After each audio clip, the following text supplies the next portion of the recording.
Justin, talking about a team that won a playoff game unexpectedly.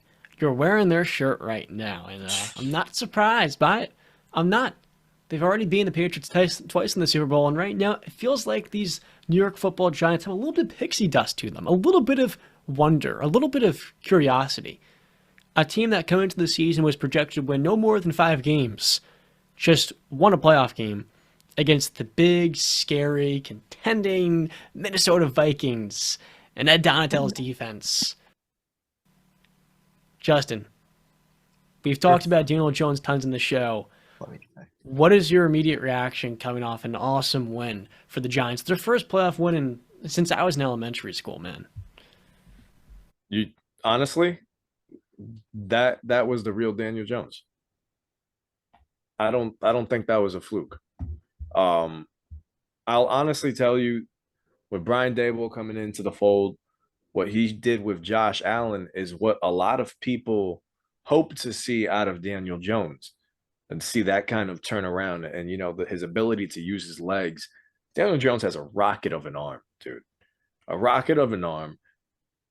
Yeah, I'm not comparing him to Josh Allen as far as his arm, but he can throw some dimes, man. What were you gonna say? Phil, just I was going to say, Daniel Jones misses a ton of reads down the field.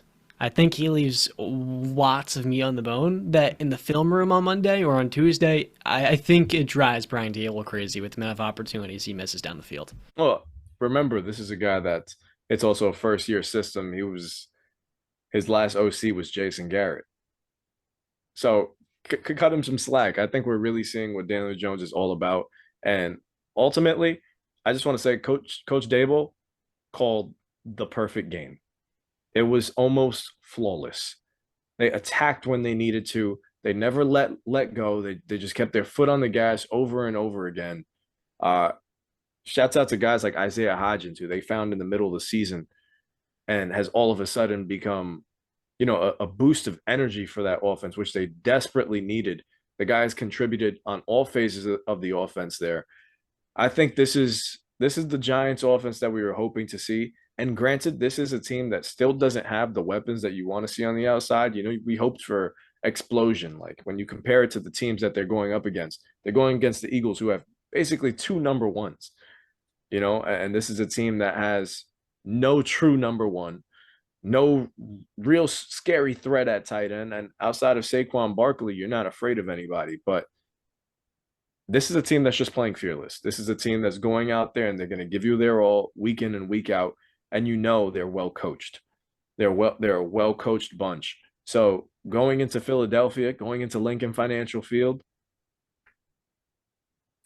I would not be surprised. I actually believe the Giants have a real chance this week. Ah, I don't believe this is going to be one of those games that they're going to walk in there and get absolutely washed. No, I expect this to be a real good football game. I expect this to be what we mentioned earlier, a rivalry is going to show out. I think the fans are going to be into it. I think Giants are going to show out in flocks too. You're going to see some blue in the stands. I think Eli Manning even said he's going to the game. It's going to be a scene, and this is exactly what football needs. This is one of the best rivalries in sports, and going into it, playoff appearance. If I'm not mistaken, the Giants did this before, losing twice to the Eagles in the regular season, and then going into Philadelphia and knocking them off. They've done this. I don't know. You're right. This team just has like this little magic to them, and Yeah. if And the magic, if there you go. I like that. I like that word because if they play anything close to how they played this past Sunday, they have a Justin, they're chance. not playing the Minnesota Vikings with a terrible defense they're and a not playing that fraudulent team. They're again. not playing that team. They're playing the All right, we Philadelphia have you Eagles, who honest. have been probably arguably the best team in football the entire season. Um, who you guys not that many weeks ago were saying Jalen Hurts is the MVP of this league. Mhm. Um, Let's dive into this game. yeah, I I mean, want to jump in this at is Daniel Jones versus Kirk Cousins, the masterclass it was.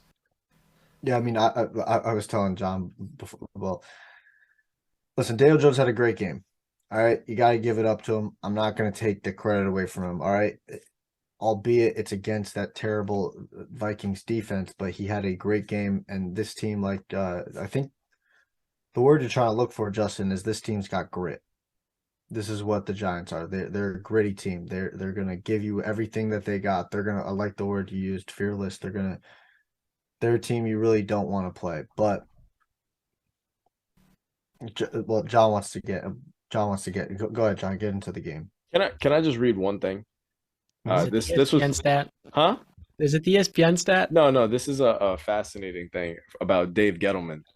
Uh, Oh, it was a disaster that era, but some people came out of it. Daniel Jones, Saquon Barkley, Dexter Lawrence, and Andrew Thomas.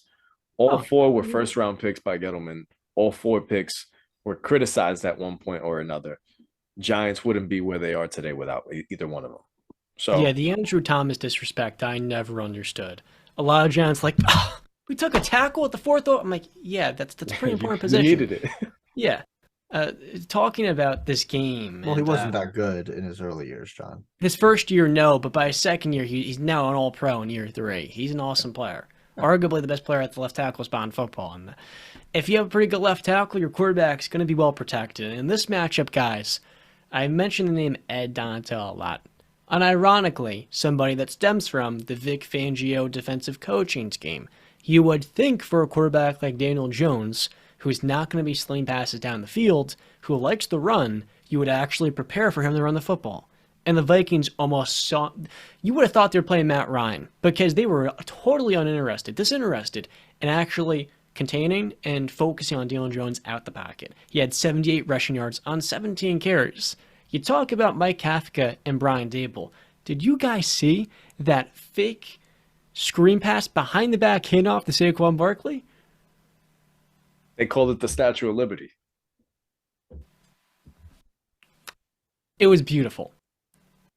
Daniel Jones became, a Giants folklore hero that we're going to think about for the next 20 years because this game was symbolic of toughness and a quarterback that was given an unfair shake. And in year 4, coming off of all those injury-laden seasons, Daniel Jones is outplaying a quarterback in Kirk Cousins, who this year was top 10 at the position. Kirk Cousins had himself a great day, up until the last drive. Like, I love Kirk Cousins, and coming into this game, I said the reason the Vikings will lose is because Kirk is going to get rattled in the closing moments. Dexter Lawrence and that pass rush was getting to him all day, and I told you, Brian, coming into the season, the issue in Minnesota was not Kirk Cousins. It never was. It was the offensive line protecting Kirk Cousins and the defense. Kirk Cousins was the third or fourth of their issues. In this game, he had himself a great day. The last play of the game was the Kirk Cousins we know. It's 4th and 8. You take a shot on 3rd and 8, and C.J. Osborne dropped the pass. It was a great pass interruption by the cornerback. When it's 4th and 8, and you throw 5 yards short of the sticks to a covered tight end, it speaks a lot to who Kirk Cousins is. He's not clutch. I know he led the NFL this year in game-winning drives. He's not the guy you want leading a game-winning drive in the postseason. That, to me, was pathetic. It was a pretty big sign as to, look, Dexter Lawrence in your face, you get frazzled. I said it coming to the week. We knew that was going to happen. The Vikings offense line was without Brian O'Neill.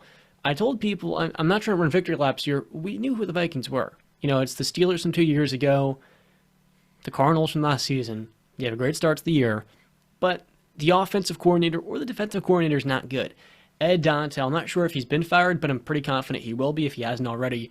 You need a new defensive coordinator. You need to improve this offensive line. And the last thing for me is you need a little bit more consistency from these weapons. TJ Hawkinson had himself a phenomenal day, but what do you know? Justin Jefferson, Wink Martindale did a phenomenal job on him. Phenomenal job. You won't even know Chez was the offensive player of the year out there. Where's that wide receiver number 2? I feel like the Vikings do miss that extra weapon. And when you have a limited quarterback like this that's not going to take you to the highest levels, those extra pieces, those second, those third receivers, they matter even more. So for the Vikings, it's who we thought they were. Meanwhile, for the Giants, I'll talk about DJ in a bit. Brand, I know you want to jump in. Well, I just wanted to say Thielen is supposed to be the guy, but he's not the same player he once was. He's just not. The injuries have piled up, and he's just not the same player. That is their number 2, and he's just not. I mean, at one point, this guy was elite. He was elite. He is not that anymore. The injuries pile up on him, man. But I want to say, I mean, Listen, Kirk Cousins is who Kirk Cousins is. He's going to take you as far as he's going to take you. I think we all know that. And it's not going to be that far. You're limited with Kirk Cousins as your starting quarterback. And if that's as far as you want to go, then you're a middle of the pack team. But if you want to get better, I mean, Kirk Cousins, you got to explore options. If there's better guys out there that you think you can go get, even if getting a young quarterback, I don't know, because Kirk Cousins isn't the guy, man. He's not. He's a good quarterback. He's a damn good quarterback. Big stat guy, like John said, had a great game. Great game. That's what he does, though, right? Puts up great numbers. Great numbers. And at the end of the day, when you keep bringing the most fourth quarter comebacks, and what did I tell you? What did I tell you guys after we reacted to the Indianapolis Colts game? I said, even during that comeback, I didn't believe that it was actually going to happen. Even when it happened, I didn't believe that it actually happened because it's just that's not Kirk Cousins. It's not. You know, it's crazy. The Vikings were the best team in football in one possession games. You know, in a game of touchdown or less, I think their record was 11-0, and comes to the postseason, that goes away. They're 11-0 in the regular season, 0-1 in the postseason. So I think it says a lot. I really want to ask you two though, your assessment on Daniel Jones after that game. Do you view him a little bit in a different light?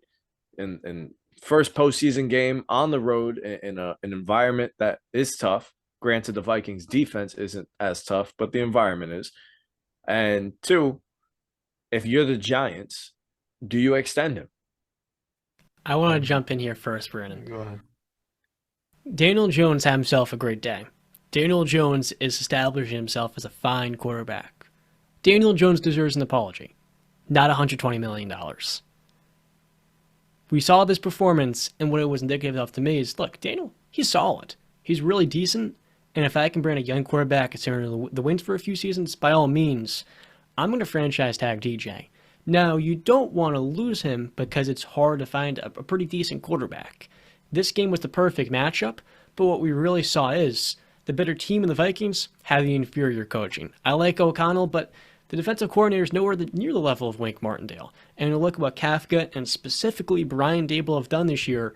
Brian Daboll's the one. He should be the king of New York. And this guy has done it with Josh Allen. He's done it at Alabama, and we're seeing him do it now with the Giants. I'm franchise tagging DJ, and when I look at him now, pretty decent quarterback. Is he top 15? He's no Dak Prescott. I like DJ, and I think he's good, but I don't think he's in that top 12 mix where I'm making sure I don't lose this guy. Not even close to top 12. No, this game doesn't change my opinion. I mean, so he was a bottom 10 quarterback, bottom 5 quarterback coming into the league, right?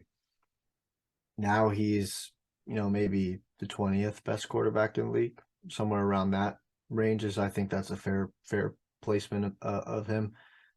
He had a great game, first playoff game on the road, like Justin said, in a tough environment. But when you look at the other team on the field, defense not there. Daboll, better head coach, Coach Circles.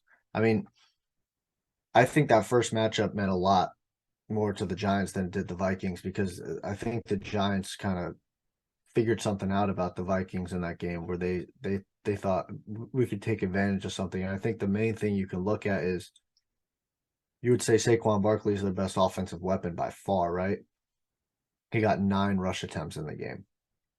Daniel Jones had 17. That means that I think Daboll saw something that could be exploited and took advantage of that.